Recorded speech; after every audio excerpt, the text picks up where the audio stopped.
And I recently heard uh, of the difference in holding difficult conversations, of the difference between understanding someone's point of view and seeking to change their point of Mhm. view. So I noticed that you said understanding what Yes. somebody is saying.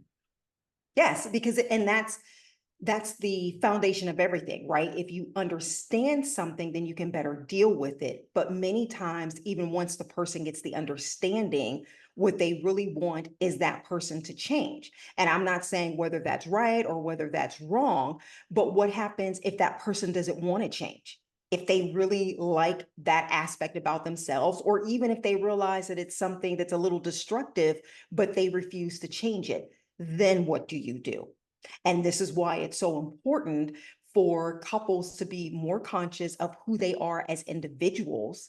And then when they meet a certain person, they can decide, is this relationship in my greatest and highest good?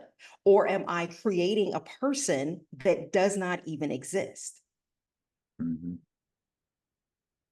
So people tend to create an image in their mind of their partner when that person is actually a different human altogether.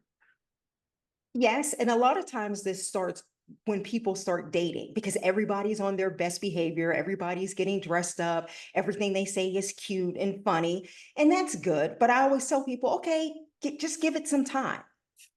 See if they're still as cute and funny 3 months from now. Let's see 6 months from now. Give it some time to see the things about that person that maybe you dislike, things that may actually, hold on just a second, but find the things that you dislike and allow yourself to process that information, because you can't just go by everything that you see within the first couple of weeks of meeting people, because there's a facade that people put on. So you want to give it, and I like to tell people at least 90 days.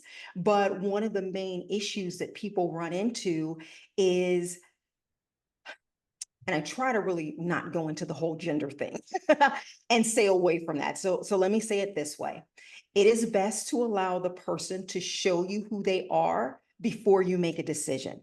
Mhm. And if anyone is going on a date, whether you met somebody on a dating app or maybe you met them at a restaurant or while you were in the grocery store, allow yourself the time to see who they are, because they're going to show you.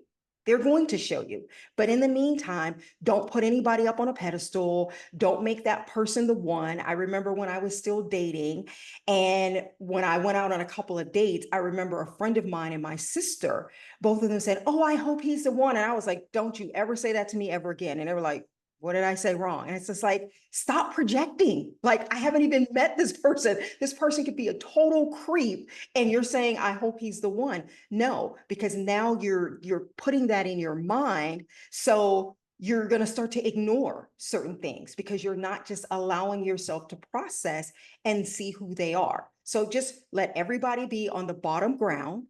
And then as you see over time, yes, this person is consistent. The things that they were doing in the beginning, a lot of those things are continuing to happen down the line. And then if that happens, okay, excellent, go forward. But if it doesn't, then it's easier to pull back because you haven't created this person that doesn't exist. Mhm. Mhm. Reminds me of a test I heard that is essentially wait until you see how they treat a waiter. And there's a lot of validity to that. How do they treat other people? Mm, If they have children, how do they treat children? How do they treat pets? How do they treat people in traffic? mm.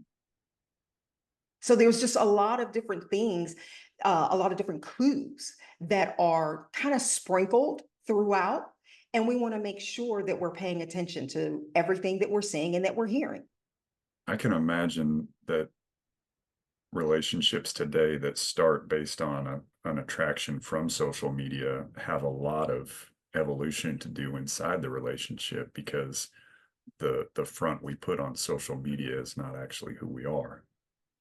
For many people, that's correct. And I don't want to say that it's not correct for some people because it probably is. And I also don't believe that every time we have a bad day, we don't need to get on social media and put, oh, I had a horrible day, or things just aren't working right in my life. I don't think we should do that either. But that's also when, again, spending quality time with that person, communicating with them, listening to them, seeing how they interact with others, that is why that's so important.